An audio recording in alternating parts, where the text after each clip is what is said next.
नमस्कार मैत्रिणींनो, आज आपण पॅचचा गळा जसा काढतो त्यासाठी माप कशी काढायची आहे आणि कशा पद्धतीने तो पॅचचा गळा आपल्याला काढायचा आहे आणि कशा पद्धतीने आपल्याला त्याची मेजरमेंट घ्यायची आहे ती मी या व्हिडिओमध्ये तुम्हाला आज शिकवणार आहे। व्हिडिओ आवडला तर प्लीज लाईक करा, शेअर करा आणि आमच्या चॅनलला सबस्क्राइब करा।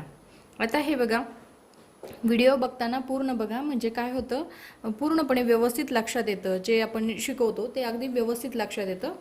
आणि हे बघा, आता आपण मी पहिला साधा ब्लाउज घेते। आता साधा ब्लाउज घेतल्यानंतर आता आपल्या गळ्याचं माप मोजायचं असतं। पहिले आपल्या गळ्याचं माप किती येतं। आता हा आपलं नॉर्मल गळ्याचं माप, हे जे आहे हे आपलं नॉर्मल गळ्याचं माप येतं। तर आपण काय करतो, हे नॉर्मल गळ्याचे माप जे आहे ते काढून घेत असतो। 10 इंच आपला गळा येतो, 10 इंचावर आपल्या गळ्याचे माप येतात। आता सेंटर पासून घेतलं तर 10 इंच येतं आणि असं आपलं सरळ जर मोजलं तर 9.5 इंच येतं। हे बघा, आणि आपण क्रॉस मध्ये जर सरळ अशा पद्धतीने ठेवला सेंटरला तर इथं आपलं 10 इंच येतं। आता आपला हा 10 इंचाचा गळा आहे, आपल्याला ब्लाउज एवढाच तयार झाला पाहिजे आणि आपल्याला पॅच पण बनवायचा आहे। गळा आपल्याला एवढाच पाहिजे, कमी जास्त नकोय। गळा खूप छोटा पण नको आणि खूप मोठा पण नकोय। गळ्याची साईज जी आहे ती एवढीच पाहिजे आणि आपल्याला पॅच पण बनवायचा आहे। आता तर मग आपण काय करणार, तर आता पहिला आपण हा गळा मोजून घेतला। आता आपल्या गळ्याचे माप फिक्स झालेले आहे 10 इंच, तर मग आपल्याला पॅच बनवायचा।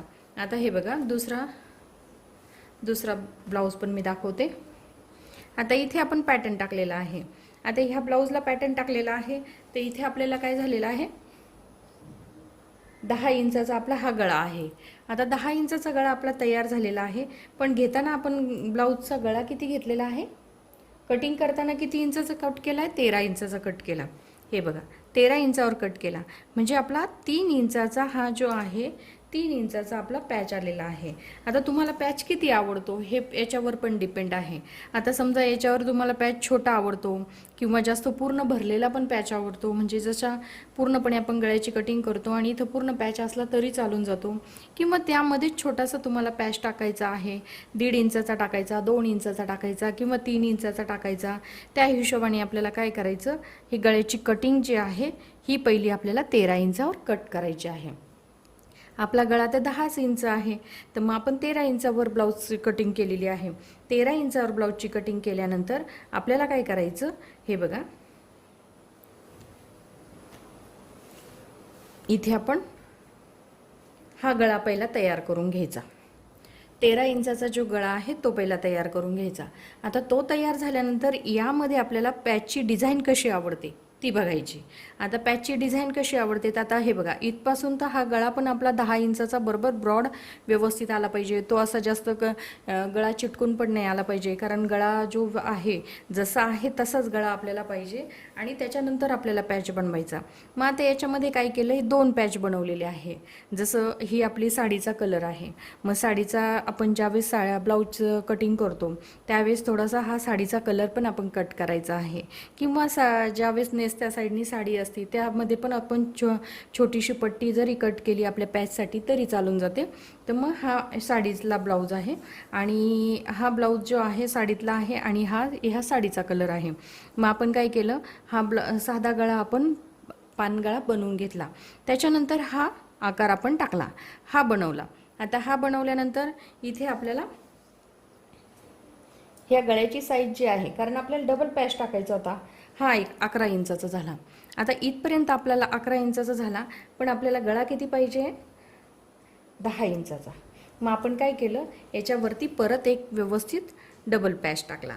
आता जर समजा तुम्हाला एकच पॅच टाकायचा असता तर हा जो आकार आहे हा थोडा मोठा बनवायला लागत होता किंवा दुसरा आकार टाकावा लागत होता, कारण हाच आकार जर तुम्ही मोठ्या पद्धतीने जरी टाकला असता तरी तो इथपासून इथपर्यंत व्यवस्थित टाकला जातो।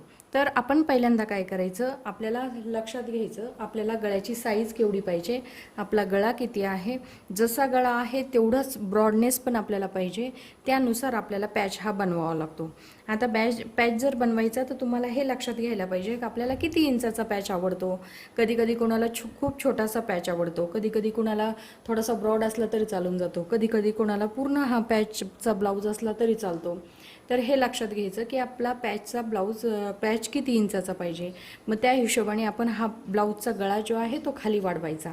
10 इंचाचा आपला तयार गळा आहे, आपल्याला 2 इंचाचा पॅच आवडतो म्हणून आपण 12 इंचावर मार्किंग करायचं आणि 12 इंचाचा गळा आपण कट करायचा. त्यानंतर आपल्याला जशी पाहिजे तशी ती डिझाईन आपण मेन गळ्याला देऊन टाकायची. त्याच्यानंतर आतमधला जो पॅच आहे तो त्यानंतर आपल्याला तयार करायचा आहे. तर मग आपण ज्यावेळेस पेपरवर कटिंग करतो त्यावेळेस हा गळा निघतो, तर आपल्याला कापडावर कटिंग करताना थोडासा हा फक्त वरच्या साईडला आपल्याला वाढवायचा नाही आहे, इकडच्या साईडला वाढवायचा नाही, कारण तो आतल्या साईडला आपल्याला फक्त कॅनव्हासवर फोल्ड करायचा असतो. वाढवायचा फक्त इकडून, कारण इथे आपल्याला जॉईन करायचा आहे म्हणून हा पॅच जो आहे तो इकडच्याच साईडनी फक्त वाढवायचा, मधल्या साईडनी वाढवायचा नाही, कारण इथे जी डिझाईन दिलेली आहे तीच डिझाईन आपल्याला द्यायची आहे. नंतर दुसरा जो पॅच काढणार आहे तो पण आपल्याला खालच्या साईडनी, ह्या साईडनी इथपासून आणि असाच थोडासा वाढवायचा, वरच्या साईडने बिलकुल वाढवायचा नाही, कारण हा पण आपल्याला नुसता फोल्ड करायचा असतो आणि ह्या साईडने आपल्याला आतमध्ये इथे जॉईन करायचं असतं. हे बघा, इथे आपल्याला शिवण्यासाठी जॉईन करायचं असतं आणि थोडा मोठा निघाला तरी चालून जातो, कारण ज्यावेळेस आपण जॉईन करतो त्यावेळेस बाकीचा जो कापड असतो ते आपण कट करत असतो. आता खूप सोप्या पद्धतीने मी तुम्हाला हा पॅचवाल्या गळ्याचे माप कसं काढायचं आहे ते मी तुम्हाला सांगितलेलं आहे. हे लक्षात आलं असेल, आणि जे लक्षात नसेल आलं किंवा नसेल समजलं तर तुम्ही मला कमेंट्स बॉक्समध्ये विचारू शकता, त्यावर मी तुम्हाला परत हा गळा कसा तयार करायचा आहे हे पण शिकवून देईल आणि कशा पद्धतीने पॅचवाल्या गळ्याची कटिंग करून कशा पद्धतीने वाढवायचं. पण हे जे माप काढलं हे मी माप काढताना खूप सोप्या पद्धतीने तुम्हाला सांगितलेलं आहे. इथपासून इथपर्यंत माप घ्यायचं, आपला गळा पहिला तर आपला नॉर्मल गळा मोजायचा, आपला जेवढा गळा आहे, जेवढा आपल्याला पॅच आवडतो, किती इंचाचा पॅच आवडतो ते आपल्याला बघायचं, डिझाईन कुठली आवडते ती बघायची आणि कुठली डिझाईन आपल्या गळ्यामध्ये मॅच होती ती बघायची आणि त्यानंतर त्यानुसार आपल्याला ती गळ्याची डिझाईन कट करायची आणि 10 इंचाचा आपला जसा आहे तसाच गळा आपल्याला ठेवायचा आहे. त्याने काय होईल, आपला गळा पण व्यवस्थित राहील आणि आपल्याला खाली पॅच पण तयार होईल.